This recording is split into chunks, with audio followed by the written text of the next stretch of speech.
Bonjour à tous, je m'appelle Dadiela.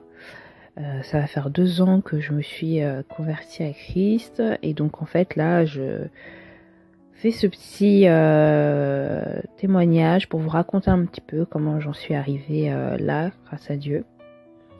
Voilà, donc à l'origine j'étais catholique et j'ai commencé très jeune, donc j'ai commencé à 10 ans. À 10 ans et ça a duré 15 ans. Ça a duré 15 ans, un peu plus de 15 ans en fait. Donc en fait, moi j'ai grandi en étant catholique. Je connais les rites et coutumes quasi par cœur, en tout cas de la paroisse dans laquelle j'étais. Et en fait, j'ai été formatée en grandissant au système catholique. C'est vraiment comme si j'avais eu une double éducation, donc celle de chez moi et celle de l'église catholique. J'y étais tout le temps. J'y étais vraiment tout le temps, j'étais aux messes, j'ai fait tous les sacrements. Voilà, j'avais été baptisée étant bébé déjà. Après, j'ai fait ma communion, ma profession de foi, ma confirmation. Je partais en week-end, on faisait des retraites, tout ça. Enfin, tout plein de choses. Et j'ai grandi dans la même paroisse. Donc, il m'a vu grandir aussi en même temps. Pour finir, les 4 dernières années en tant qu'animatrice d'aumônerie. Donc l'aumônerie, en fait, pour être bref, c'est le catéchisme, et à partir de 11 ans, on appelle ça l'aumônerie, c'est pour les plus grands. Le caté, c'est de 7 à 10. Bref, donc j'ai fait ça en binôme avec une amie qui s'est elle-même convertie depuis, qui a pris son baptême cette année, grâce à Dieu, grâce à Jésus, et en fait, voilà. Donc moi, ma conversion, c'est vraiment fait avec un concours de circonstances où le Seigneur avait tout mis en place pour que je puisse m'en aller, parce que sinon j'aurais jamais quitté. Parce que quand on grandit dans un système, surtout quand on est formaté, qu'on est éduqué à la catholique, on va dire, c'est compliqué de sortir de ça en fait. D'ailleurs les catholiques, maintenant depuis que je suis convertie, quand je leur parle, je me rends compte à quel point quand on est catholique, on est ancré vraiment dans cette tradition, cette religion. C'est très difficile de couper ces liens-là. En fait, du coup, moi, le Seigneur, il avait un peu mis le paquet, hein. Tout ça d'un coup. Comme ça, j'avais pas le choix que de me rendre à l'évidence qu'en fait, la chose que je prenais pour acquise et comme étant vraie, en fait, ne l'était pas du tout. Et donc voilà. Ensuite, pour vous expliquer un peu comment ça se passait, en fait, même si j'étais catholique, j'ai toujours eu des questions. Toujours. Il y a toujours eu des sujets qui m'ont questionné. Et comme j'ai un caractère assez... je suis très gentille à ce qui paraît, mais quand j'ai une question, je vais pas hésiter à la poser. Donc j'essaye d'être assez franche. Et en fait, j'ai souvent posé des questions où j'ai pas eu de réponse. Aussi loin que je me rappelle, la première question, j'avais 10-11 ans. Donc très clairement, je venais de commencer et déjà j'avais des questions. Et c'est pour ça que j'en profite pour dire qu'il faut vraiment pas négliger les enfants dans ce qu'on leur inculque, parce que un enfant, en fait, c'est très vif, hein. Ça se pose des questions, beaucoup. Et donc bref, la première question que j'ai posée, en fait, j'avais 10-11 ans, et ma prof de caté, c'était une religieuse, une sœur. Et un jour, je remarque comme ça, elle a une alliance. Bah moi, j'ai 11 ans, je comprends pas. Je me dis, comment ça se fait qu'elle a une alliance alors que j'avais 10 ans en fait, parce que l'année d'après j'avais 10 ans je crois. Je dis, comment ça se fait qu'elle a une alliance alors que les religieuses elles se marient pas en fait, elles sont toutes seules, c'est comme les prêtres. Du coup je lui pose la question direct, je la vois, je dis, mais excusez-moi, comment ça se fait que vous portez une alliance? Et elle me dit, parce que je suis mariée à Jésus et que j'appartiens à personne d'autre. Et moi je lui dis, c'est pas possible. Déjà là elle me regarde un peu, c'était une vieille dame, hein. Elle me regarde un peu fâchée, et elle me dit pourquoi. Je dis, bah c'est pas possible, parce que Dieu il est marié à personne, il a pas de femme, il a pas de, enfin voilà, il a pas de femme, c'est juste comme ça quoi. Et elle me dit, non, mais c'est pour montrer mon alliance avec lui, pour dire que voilà, je suis vouée qu'à lui, je suis juste entièrement dévouée. Et moi, j'ai 10-11 ans, hein, je rappelle. Du coup, naïvement, je lui dis, mais du coup, je redis, c'est-à-dire que le Seigneur, il vous aime. Enfin, que vous êtes mariés. Et elle me dit, en quelque sorte, puisqu'en fait, je marque mon alliance. Et je dis, mais les alliances, c'est que pour les gens qui sont mariés à la mairie, à l'église, quelque chose. Et elle me dit, elle n'arrivait pas à m'expliquer en fait. Et là, elle me dit, mais non, parce que on est plusieurs à avoir une alliance. On peut mettre une alliance pour dire qu'on est marié au Seigneur. Moi, je lui dis, mais... Et là, elle m'avait choquée. J'ai dit, mais ça veut dire que le Seigneur, il a plusieurs femmes. Donc ça veut dire que le Seigneur, il est polygame. Moi, dans mon naïveté, je lui dis ça parce que je comprends pas. Et là, il y avait une cérémonie qui allait commencer, donc elle en a profité pour me demander d'aller m'asseoir et de me taire. Ce que j'ai fait, hein. Vous savez, quand on a 10, 11 ans, on reste pas sur les choses, on calcule pas, on va jouer, c'est fini, quoi. Et donc, c'est ce que je suis allée faire, d'ailleurs. Donc, je suis allée m'asseoir, j'étais avec mes copains, copines, j'étais contente. Mais j'avais pas eu la réponse. Et j'ai pas redemandé. Mais voilà, ça m'avait troublé un peu. Bon. Bref. Ensuite, quand j'ai eu vers 15 ans, quelque chose comme ça, un jour, il y a ma mère qui pratiquait pas du tout. Hein. Elle m'a envoyé, mais elle pratiquait pas. Ma mère avait une photo du pape actuel, à l'époque. Je sais plus, je sais pas si c'était Benoît XVI ou... Je crois que c'était lui. Elle sort la photo, tout ça. Et je lui dis, tu sais, maman, moi, j'aime pas le pape. Et là, elle me regarde et me dit, comment ça, t'aimes pas le pape? Je lui dis, c'est pas que je l'aime pas, parce que je le connais pas, mais c'est que j'aime pas cette idée-là, en fait. J'y crois pas. J'arrive pas à adhérer, j'y crois pas. Et elle me dit, oh, ça y est, les mamans, je suis congolaise. Elle va partir au quart de tour. Oh, comment tu peux dire ça? T'es catholique. Si t'es catholique, t'aimes le pape. Je lui dis, non, j'aime pas le pape. Je suis catholique, mais j'aime pas le pape. C'est tout. J'aime pas, je comprends pas. Je sais pas à quoi il sert. Voilà ce que j'avais dit exactement. Je sais pas à quoi il sert, donc moi j'aime pas suivre comme ça. Là. Je comprends pas, donc j'y crois pas. Enfin, donc voilà, j'adhère pas. Voilà, les prêtres, tout ça, ok, mais le pape, non. Donc ça, c'était déjà un autre point qui m'avait troublé. Ensuite, quelques années encore plus tard, se pose la question de la Vierge Marie. Que là, on voit en fait le Seigneur, il avait aussi travaillé depuis longtemps. En fait, ces questions-là, c'était pas anodin. Je pense que tous ceux qui sont arrivés à Christ, s'ils fouillent un peu dans leur passé, ils se rendent compte qu'en fait, ils avaient eu plusieurs petites piques comme ça pour les réveiller. Quand on arrive encore quelques années plus tard, j'ai, je sais pas, 18 ans, etc. Je viens de prendre mon groupe d'aumônerie, donc j'ai 20 ans, 19, 20 ans, un truc comme ça, et plusieurs questions ces années-là. Hein. Ça a commencé vraiment à s'intensifier, mes questions. 2 gros points ces années-là. C'est que la première question que j'avais, c'était la Vierge Marie. Je me rappelle d'une conversation encore en famille. Il y avait ma sœur, ma mère, le compagnon de ma mère. Donc ouais, je pense que j'avais faire 20 ans. Et on discute en fait du fait qu'on prie beaucoup la Vierge Marie. Moi je dis mais je comprends pas pourquoi on prie beaucoup la Vierge Marie. Pour moi normalement c'est Jésus. Après il y a le reste il suit quoi. Il y a pas on prie beaucoup la Vierge Marie parce que quand on prenait un chapelet, on priait tout le temps la Vierge Marie. On priait pour vous expliquer le chapelet c'est une sorte de collier qu'on a quand on est catholique et avec une croix au bout. Et en fait comment il fonctionne? Il y a 10 prières. Je vous salue Marie. Après, il y a la grosse boule qui est un autre père. 10 prières encore, je vous salue Marie. Encore la grosse boule. Et je crois qu'il y a 4 boules et tout le reste. C'est que donc 4 prières au Seigneur. Et tout le reste, donc 40 pour la Vierge Marie. C'est énorme. Et moi, je comprenais pas ce rapport disproportionnel. Enfin, c'était pas du tout équitable. Et je disais, je comprends pas pourquoi on fait comme ça. Et je me rappelle, là, il y a le compagnon de ma mère qui me dit, oh, c'est bizarre, t'es pas une vraie catholique si tu dis des choses comme ça. Et il sait pas, mais en fait, c'était prophétique, hein, carrément, parce que, en fait, je pense que je l'étais pas. Et ma mère, elle me dit, oui, comment tu peux dire des choses comme ça? Même lui qui est protestant, il comprend pas ton langage. Il disait, c'est vrai que si quelqu'un devait dire ça ici, ça aurait été plutôt moi, parce que moi je suis protestant. Je lui dis, ouais, mais je comprends pas.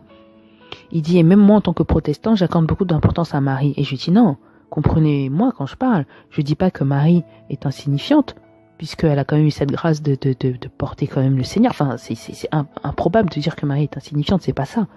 Ce que je dis, c'est que ce n'est pas Dieu. Et que je ne comprends pas pourquoi chez nous, les catholiques, à l'époque, on prie autant la Vierge Marie, je comprends pas. Et c'est toutes ces choses. Je comprenais pas. Et je sais pas pourquoi, le fait que je dise ça, ça avait carrément quasi créé une embrouille. Enfin, les gens étaient, enfin, je sais pas, ça avait énervé en fait chez moi. Moi, j'étais là, mais attendez, j'ai le droit de penser ce que je veux. Moi, je trouve pas ça logique, c'est tout. Fin. Et j'avais quand même reposé la question après, du coup, toujours avec mes questions. Et j'y suis allée, je lui ai dit, mais je comprends pas. Bref, je lui ai posé la même question. Il m'a dit, bah parce que c'est quelqu'un d'ultra important, etc. Et c'est pour ça qu'on l'a pris autant, parce que elle a eu cette tâche, cette mission de porter l'enfant, blablabla, etc. J'ai dit d'accord. Et je me rappelle, j'avais dit chez moi aussi, c'est Marie, mais ça aurait pu être une Élisabeth, ça aurait pu être... Enfin, je veux dire, à un moment, le Seigneur, il l'a choisie. C'est pas elle qui s'est auto-proclamée mère de Jésus. Pas possible. Enfin, je veux dire, à un moment, en fait, on oubliait qu'elle avait été choisie. En fait, la façon dont on la vénère chez les catholiques, c'est qu'on oublie qu'en fait, c'est une jeune fille qui savait même pas, quand on lit la Bible, ça lui est tombé dessus comme ça. Et et oui, le Seigneur avait disposé, avait fait grâce qu'elle accepte la mission. Mais au départ, elle-même, quand on lit la Bible, elle savait pas. Elle demande à l'ange, elle dit, mais qu'est-ce qui se passe? Donc c'était Marie. Mais ça aurait pu être sa sœur. Enfin voilà, enfin et c'est pour ça que, et encore une fois, c'est pas pour du tout, je veux pas qu'il y ait une méprise, hein. Je dénigre pas, je méprise pas le rôle qu'elle a eu, c'était un rôle primordial, il le fallait, et le Seigneur l'a choisi pour ça parce qu'il savait que elle allait le faire. Mais ça ne lui donne pas la place de déesse, c'est ça que je veux dire, ça ne lui confère pas cette place de déesse en fait, cette place qu'on lui donne chez les catholiques, c'est, je sais pas, pour ceux qui connaissent ou qui ont déjà fréquenté, c'est juste pas possible, enfin c'est trop, on l'a pris beaucoup plus que le Seigneur lui-même. Et c'est ça que je comprenais pas. Et c'est pour ça que j'avais dit, c'était Marie, mais ça aurait pu être quelqu'un d'autre. Et si ça avait été quelqu'un d'autre, ça veut dire qu'on aurait prié aussi comme ça. Non, enfin ça n'a pas de sens en fait, je comprenais pas. Mais là pareil, le prêtre il s'est un peu agacé et m'envoyait promener. Bon, je commençais à avoir l'habitude. La deuxième question que j'ai eue à ce moment-là, c'est le purgatoire. Le purgatoire, ça c'est quelque chose qu'on trouve que chez les catholiques. Et en fait, cette année-là, on est allé en retraite avec mon groupe de jeunes, avec mon ami. On est allé, c'était toutes les églises, tous les 6e de toute la ville. Il y a 4 paroisses dans ma ville. Donc les 4 paroisses, ça fait 4 groupes de 6e. On est tous partis en retraite. Chaque année, on appelle ça la retraite de profession de foi. C'est une retraite où ils se préparent pour qu'ensuite ils disent « Oui, je crois en Dieu », etc. Devant tout le monde, ils écrivent une lettre pour expliquer comment ils croient en Dieu. Et le remercier, etc., etc. Ça me professait sa foi, quoi.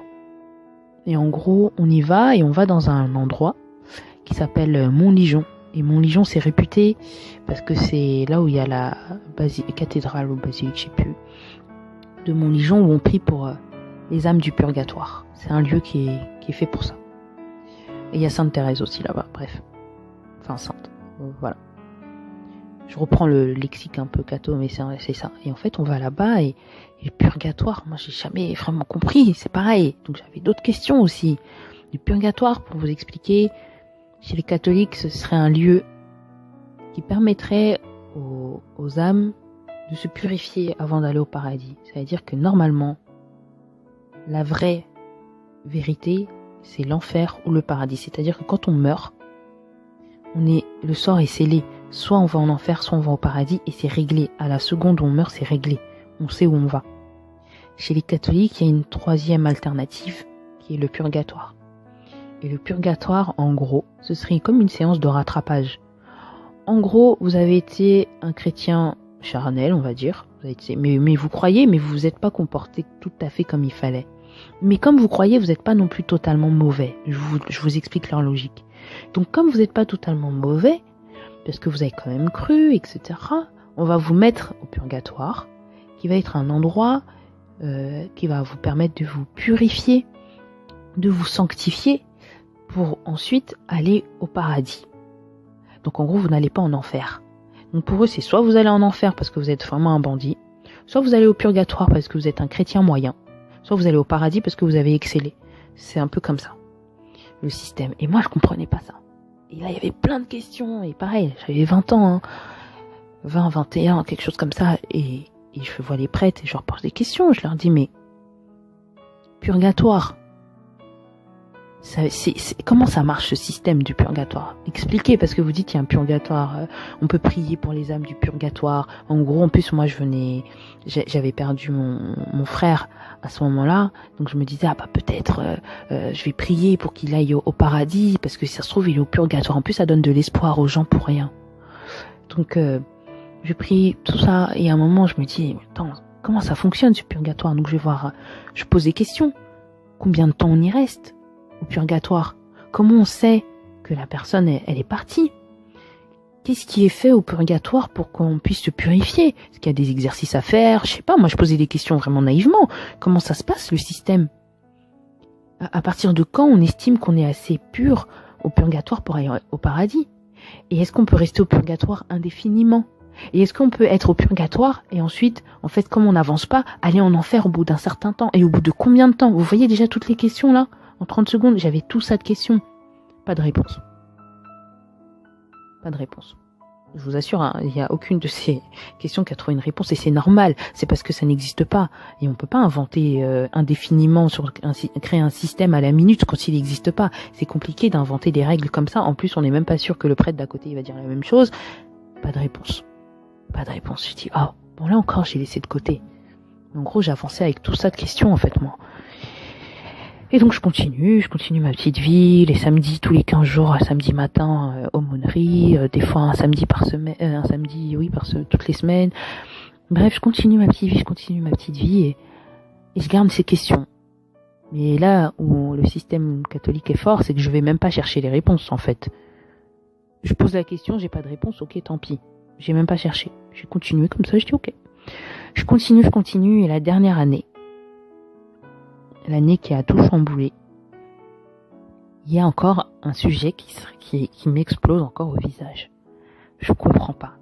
Et là, c'était trop, en fait. Et tout s'est lié, il y a eu plein de concours de circonstances qui ont fait que, j'ai quitté l'église catholique, et j'ai claqué la porte de l'église catholique, et le Seigneur m'a pas laissé, un moment de répit, hein. J'ai quitté le catholicisme pour être directement chrétienne. J'ai pas eu, comme d'autres, un petit moment où on cherche. Pas comme ma sœur, par exemple, qui elle avait quitté l'église catholique depuis longtemps. Longtemps, elle me disait, mais on ressent rien dans tes messes, on ressent rien, on comprend rien. Depuis longtemps, elle a cherché et elle a fini par trouver. Et on a trouvé en même temps. C'est ça qui est fort aussi. Le Seigneur nous a fait en sorte qu'on se convertisse en même temps. C'est ça qui est... Mais alors qu'on n'a pas du tout le même parcours. Pas du tout. Et en fait, la dernière année, encore un autre rebondissement, c'est qu'on veut avancer l'âge des sacrements. Il faut savoir que chaque sacrement a un âge. En général, la profession de foi, c'est à 11 ans.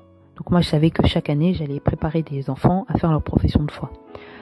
Il y a 2 communions. Il y en a une en général à 8 ans quand on a commencé très tôt, une autre à 10 ans. Et quand des fois on arrive à 11 ans et qu'on n'a pas fait sa communion, ça a été mon cas, on peut faire la profession de foi en même temps que la communion. Bref. Ensuite, à 14-15 ans, on fait la confirmation. On attend cet âge-là, chez les catholiques, parce qu'on estime qu'on est assez mûr pour comprendre l'acte qu'on fait, pour comprendre ce sacrement. Donc normalement, c'est 14-15 ans. Donc moi, en tant qu'animatrice de 6e, je n'avais que des préparations à la profession de foi à faire.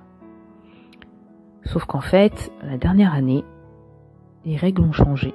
On nous a toutes réunies, tous les animateurs du secteur, on a fait une grande réunion, plusieurs réunions, l'évêque est venu pour nous expliquer que cette année, la confirmation se fera à n'importe quel âge. Et là, j'ai bugué. J'ai dit comment? On m'a dit oui, ça se fera à n'importe quel âge. Il y avait un prêtre déjà à la rentrée qui m'avait qui avait tenu à me voir pour m'expliquer que maintenant ça va être ça. Et dès le début, je m'étais opposée et j'ai dit pourquoi ? Pourquoi est-ce qu'on change les règles ? Si on a mis 14-15 ans, c'est que c'est 14-15 ans. Pourquoi vous voulez d'un coup ouvrir c'est un engagement, la confirmation. C'est pas n'importe quoi. On peut pas dire à un enfant, ouais, t'as 8 ans, vas-y, fais ta confirmation. C'est comme quand on est dans la vérité, le baptême. Le baptême, ça se fait, ça se fait grand parce que faut prendre cet engagement. C'est un engagement. Et donc moi, je comprenais pas ce changement. Je comprenais pas. Et quand j'ai demandé des explications, on m'a répondu avec des chiffres. Et là, j'ai dit, mais c'est quoi ça ? On m'a dit, on veut faire la confirmation, ouvrir la confirmation à n'importe quel âge parce que on trouve qu'il y a un trop gros pourcentage, je dis bien pourcentage, d'enfants, de gens qui quittent l'église catholique sans être confirmés. Moi, je regarde le prêtre, je dis, et alors ? Et il me dit, on peut pas accepter ça, il faut que les gens soient absolument confirmés. Et je commence à dire, mais c'est quoi votre problème avec la confirmation ? C'est une cérémonie où on vous met une huile avec des signes partout sur le front, etc. Quand on voit maintenant ce que c'est que la cérémonie, je comprends pourquoi il fallait qu'il y ait un grand nombre qui soit confirmé avant de partir. Et là, je pose la question après, j'ai dit, mais vous, votre intérêt, c'est quoi ? C'est qu'il y ait un plus grand nombre qui soit confirmé ou c'est que les gens qui font la confirmation le fassent d'un cœur sincère ? Devinez ce qu'il m'a dit. Il m'a dit, faut qu'il y ait un plus grand nombre qui soit confirmé. Et j'ai dit, mais ça, c'est banaliser la chose. J'ai dit, comment prêtre, vous me dites ça, c'est banaliser le sacrement ? Et là, en tant que catholique, je me suis révoltée. J'ai dit, c'est pas possible. Et en gros, on avait une partie de catholiques. Sur le secteur, on était divisés. Ceux qui suivaient, parce que c'était un peu vous savez, les premiers de la classe qui disent oui à tout. Et il y avait un groupe de frondeurs, un peu comme nous. Donc, j'étais pas toute seule. Sur plusieurs paroisses, on était plusieurs animateurs à être contre ce nouveau système qu'on comprenait pas.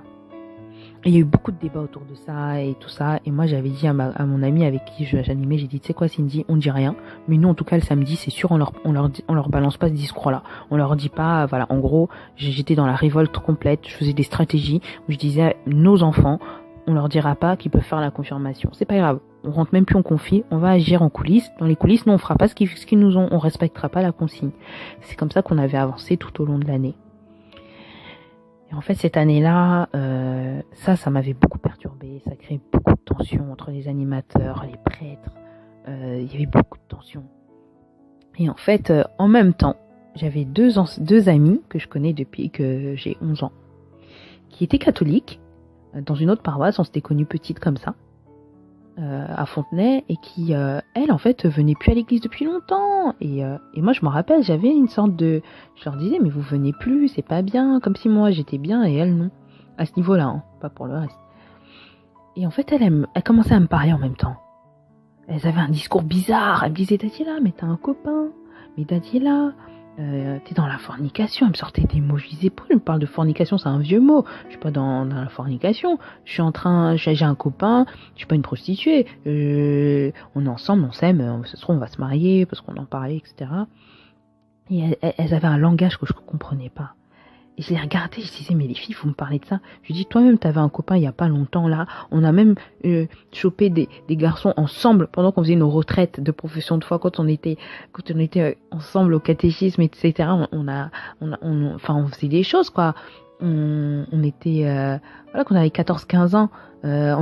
Elle est sortie avec un monsieur, bref, je vais pas raconter la vie, et moi je sortais avec son ami, bref, on était dans des trucs comme ça, et je disais, mais, du coup, je reconnaissais pas la personne qui me parlait, je disais, mais qu'est-ce qu'elle me raconte, elle?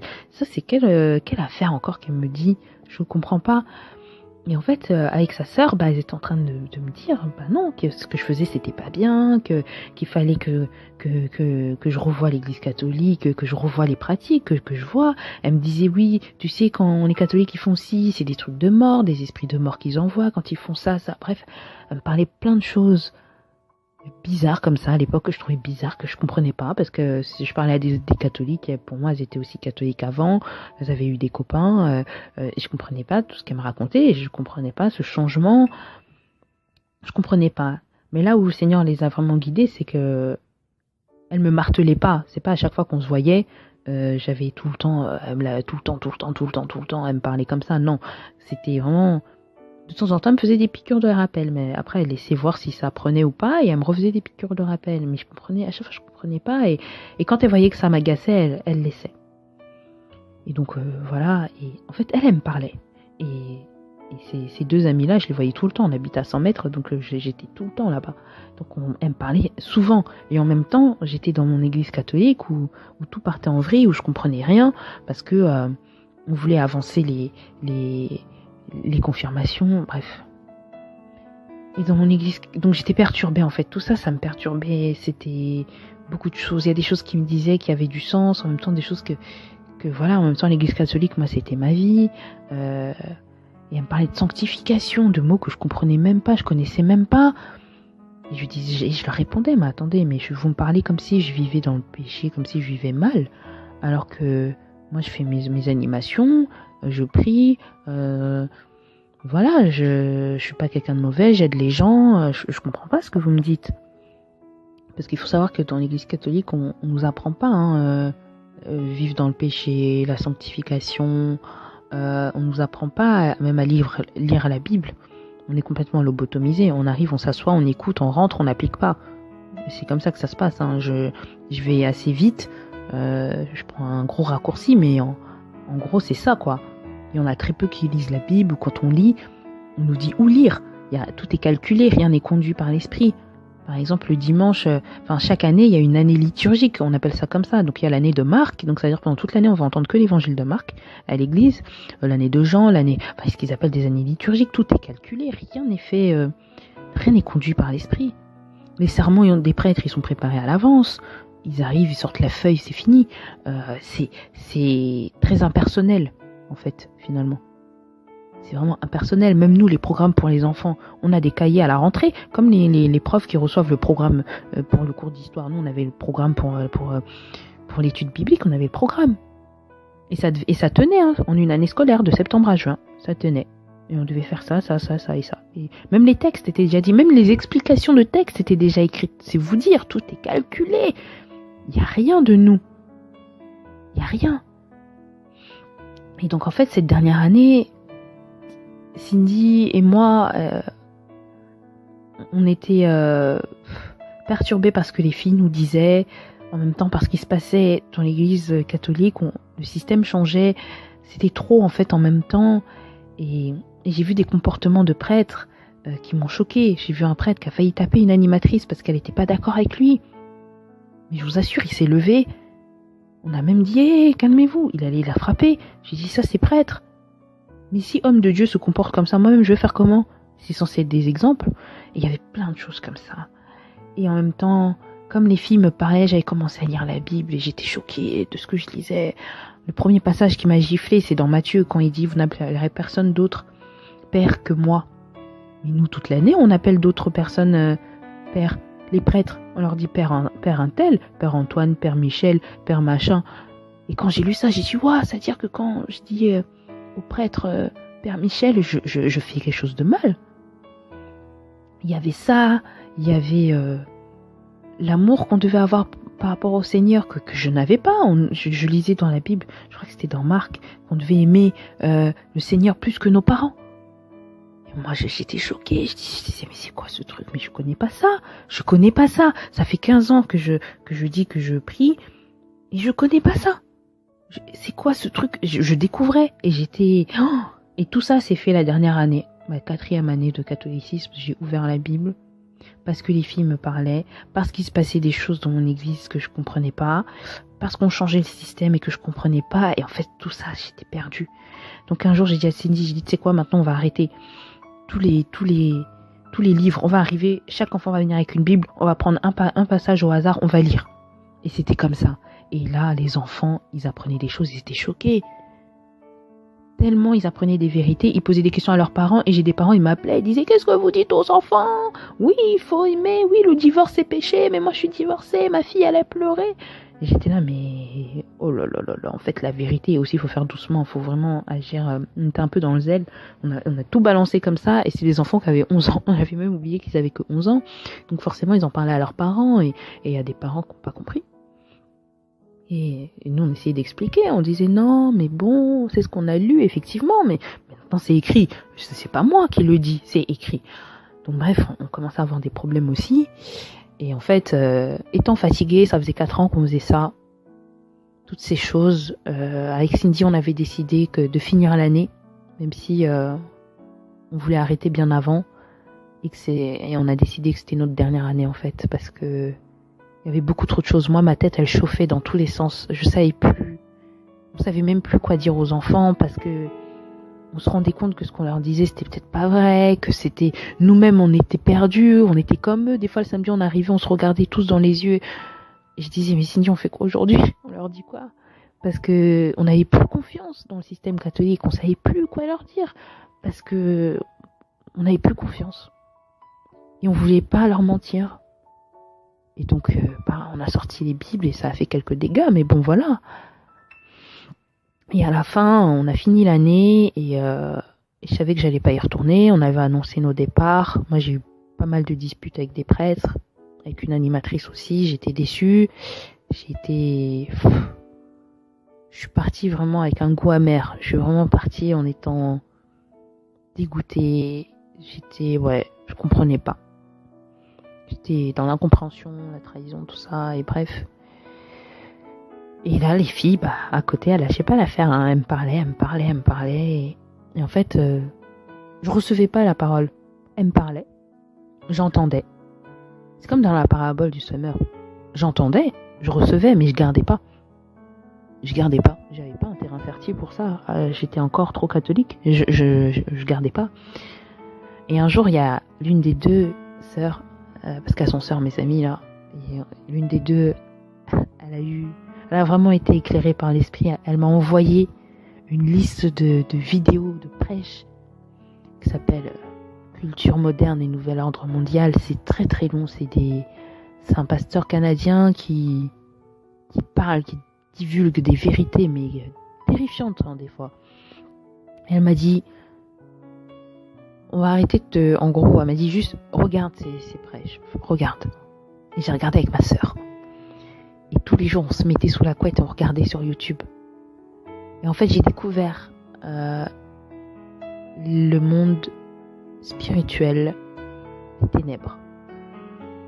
Il faut savoir que dans l'église catholique, on ne parle pas de ça. Mais quand je vous dis qu'on ne parle pas de ça, c'est qu'on ne parle pas de l'ennemi. On vit dans un monde, chez les catholiques, où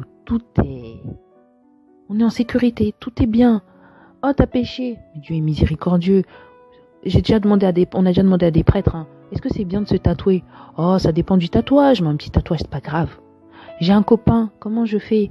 Moi, j'ai posé ces questions-là aussi, hein, quand même, hein, je me remettais quand même en question. J'ai un copain, je fais comment? Oh, t'as un copain, t'es privé de communion jusqu'à ce que tu te maries. Oh, d'accord. J'ai même pas suivi la punition, j'ai suivi quelques semaines, après j'ai dit, tu sais quoi, voilà, je m'en fous. Et il y en a on nous parle pas de, oh là là, c'est incroyable, on nous parle pas du péché tel qu'il est, on nous parle pas du fait de marcher droit, du fait de suivre Jésus, de marcher dans la sanctification, de marcher en étant pur. On nous parle pas de ça, tout ce qu'on nous rabâche, c'est Jésus est miséricordieux. C'est pour ça que vous faites le test. À chaque fois que vous allez parler avec un catholique, il va vous dire « Mais Jésus est miséricordieux ». C'est ça qu'on nous apprend. Que c'est pas grave si tu pèches, parce que Jésus va te pardonner. Et surtout, on t'apprend pas à avoir une relation avec lui, parce que quand tu vas te confesser, il faut aller voir le prêtre. Tout le temps, il y a des hommes dans tous les sens. C'est un système humain créé par des hommes, avec des hommes dans tous les sens. C'est comme ça. Et on ne les remet pas en question parce qu'eux, ils ont fait 7 ans de séminaire. Attention, hein. Attention, ils ont fait 7 ans de séminaire, donc de toute façon, ils savent mieux que vous. C'est comme ça que ça fonctionne. Et c'est terrible. J'ai vu des prêtres avoir des rapports bizarres avec une femme. Des rapports un peu tendancieux où tu te dis, c'est bizarre, comment ça se fait, ils sont aussi proches. Des femmes mariées, hein.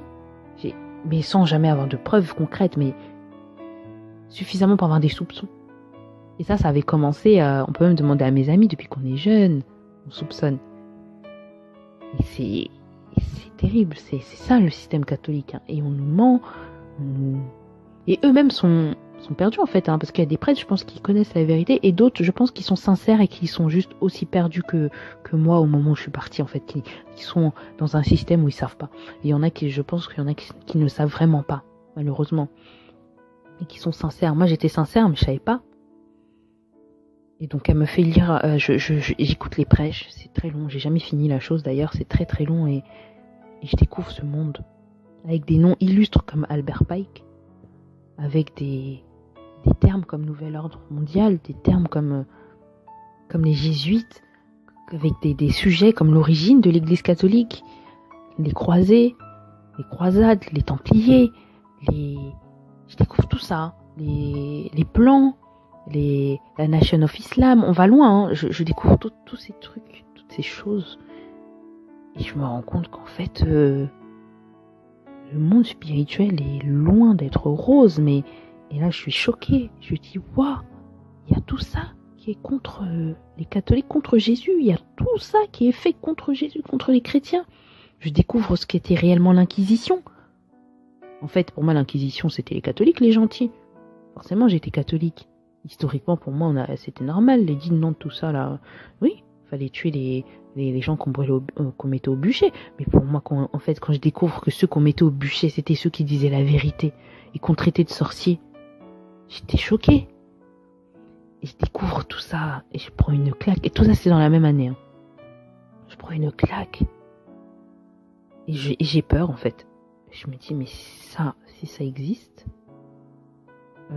c'est chaud. Je suis fichue, en fait, parce que là, moi, j'ai pas de protection. Déjà, je viens de quitter l'église catholique, donc là, je me retrouve sans rien, en fait. Et je suis là, je me dis, c'est compliqué. Et en fait, ouais, en même temps, je me dis, tout ça a du sens. Parce que moi, il faut savoir que je suis quelqu'un à la base de très logique. Plutôt logique, toujours carré, organisé, réfléchi, intellectuel. C'est un peu tous les adjectifs qu'on me donne quand on me parle de moi. Et voilà, et plus classiquement, en fait, on m'a toujours dit que je suis une intello, en gros. Et du coup, cette sœur qui m'a transmis ces vidéos, elle savait qu'en fait, elle doutait que j'allais me convertir parce que j'étais trop intellectuelle, et la Bible, c'est pas de l'intellect. C'est pas ton intelligence c'est pas du tout ça. Si tu penses que en te reposant sur ton cerveau, tu vas comprendre la Bible, mais t'as zéro. Commence même pas, en fait, t'as déjà perdu. Ça sert à rien. Repose-toi, va faire autre chose. Parce que c'est pas du tout comme ça.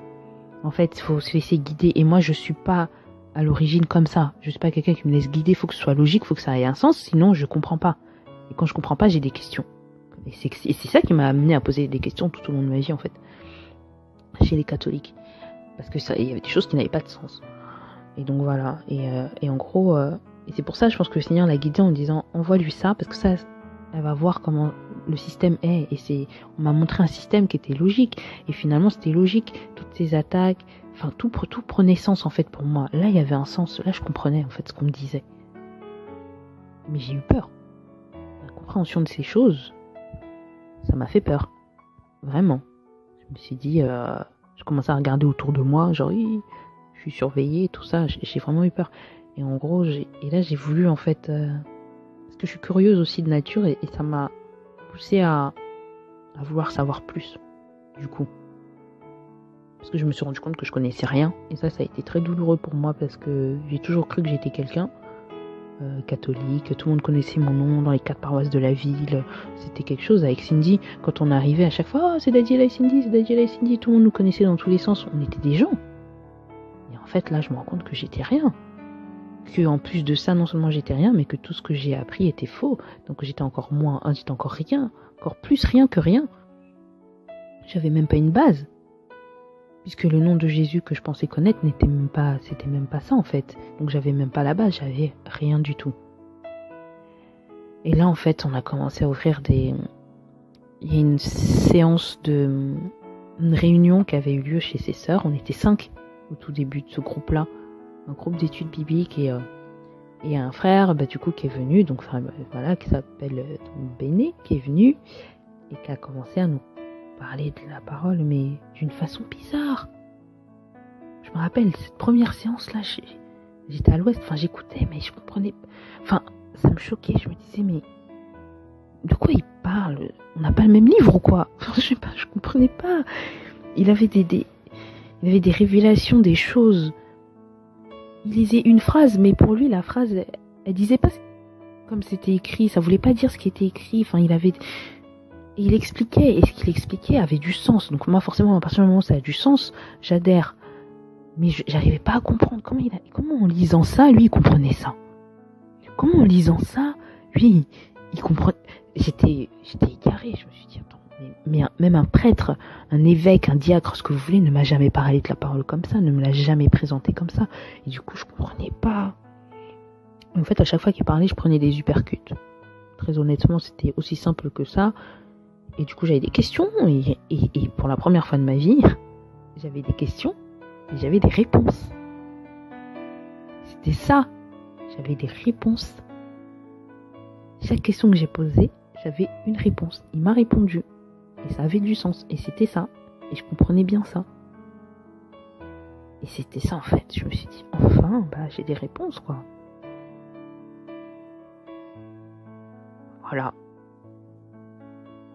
Voilà, c'est là en fait que je suis jamais partie. Parce que le Seigneur, il crée une soif en nous. Il crée une soif. Quand on commence à le goûter, c'est biblique ça aussi. Hein. Quand on goûte, quand on a goûté au Seigneur un petit peu comme ça, tout petit peu, on a envie de plus. Toujours plus. Et du coup, je suis venue, à chaque fois qu'il y avait, je suis venue, et ça fait 2 ans. Et je suis toujours là, et je viendrai toujours. Et c'est ça en fait, c'est ça qui est fort. Il crée cette soif. J'ai jamais été assoiffée comme ça. J'ai jamais voulu autant connaître le Seigneur. Et en fait, c'est ça en fait. La conversion, c'est là où je me suis convertie. Après, c'était pas facile. C'est pas parce qu'on se convertit que ça y est, c'est réglé. Hein. C'est un chemin. Il est difficile. Moi, j'ai pas été exemplaire tout le long du chemin. Et le chemin est pas fini. Aujourd'hui, je m'accroche, mais j'ai pas été... ça a été compliqué que de me mettre vraiment dedans malgré cette soif. Parce que l'ennemi, il nous laisse pas faire, forcément. Lui, il préférait quand j'étais catholique, perdu loin là-bas, et que je pensais être arrivée. C'est ça qu'il aimait. Et là, maintenant que je fais autre chose, il a tout fait et il fera toujours tout, je pense, pour que je n'arrive pas. Et j'ai compris, c'est une course, c'est de l'endurance. Hein. C'est de l'endurance. Ça sert à rien de se dire oh ça fait tant d'années et je suis toujours à ce point-là. Non. C'est comme le lièvre et la tortue. Le lièvre, c'est une fable, mais j'aime bien parce que ça illustre bien. Le lièvre à la fin, il a perdu en fait. Parce qu'il était trop rapide. Il prenait pas le temps.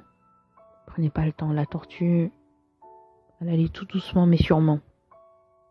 Doucement mais sûrement. Toujours d'un pas assuré. Et c'est ça qu'il faut. Pour finir la course. Tu cours dans tous les sens, tu vas t'essouffler, tu vas tomber juste avant la fin, ça sert à rien. Et voilà, en gros, comment je suis venue à Christ. Et ce que je veux dire, c'est que on n'est pas obligé de vivre des choses extraordinaires pour arriver à Christ. Il y a beaucoup de gens, moi j'ai souvent entendu des vrais chrétiens dire ouais, moi il m'est rien arrivé, etc. C'est vrai, moi non plus il m'est rien arrivé d'extraordinaire, c'est juste tout le système qui s'est écroulé, mais j'ai pas eu un accident ou perdu quelqu'un. J'avais perdu quelqu'un mais bien avant, et c'était pas, j'ai pas eu quelque chose d'extraordinaire. Il m'a tout simplement amené à lui, et il a fait en sorte déjà que mon monde s'écroule un peu, et il m'a emmené à lui. Mais j'ai pas vécu quelque chose. J'étais pas droguée, ivre morte quand il s'est révélé à moi, apparition. Non. Il m'a appelé et il m'a aidé à venir vers lui en cassant tout ce que j'avais à la base. Mais j'ai pas eu quelque chose d'extraordinaire. Et le Seigneur, il est pas obligé. Il fait selon les besoins de chacun. Il fait aussi selon la personnalité de chacun. Comme je vous dis, par exemple, ma sœur et moi, on n'a pas du tout le même parcours. Et au final, on est arrivé au même point, au même moment. On s'est convertis ensemble, on s'est baptisés ensemble, on a fait toutes ces choses-là ensemble. Pourtant, on n'a pas du tout eu le même parcours. Donc c'est comme ça en fait. C'est pas forcé d'avoir des choses. Donc si toi, le Seigneur te parle, je m'adresse à toi. que tu sois catholique ou autre, s'il te parle, suis seulement. Attends pas qu'il t'arrive un truc, parce que tu sais pas si ce truc-là, tu vas en réchapper ou pas. Donc, attends pas qu'il t'arrive quelque chose d'extraordinaire. Si c'est quelque chose qui t'arrive comme ça, si c'est simple, c'est simple. Il y a des gens, un jour, on leur a dit Jésus est Dieu, Jésus est sauveur. Ils ont dit ok. Enfin, et c'est tout. Et il y a des gens, oui, ils sont passés par des choses terribles qui leur est arrivées, voilà, mais on est tous différents, donc évidemment on va pas avoir le même parcours, et c'est ça qui fait la richesse du corps du Christ, de l'Église, c'est qu'on est tous différents, c'est ça. Et donc voilà, donc j'encourage vraiment chacun à se poser des questions. À ouvrir sa Bible. Oh, par pitié, ouvrez vos Bibles, vraiment.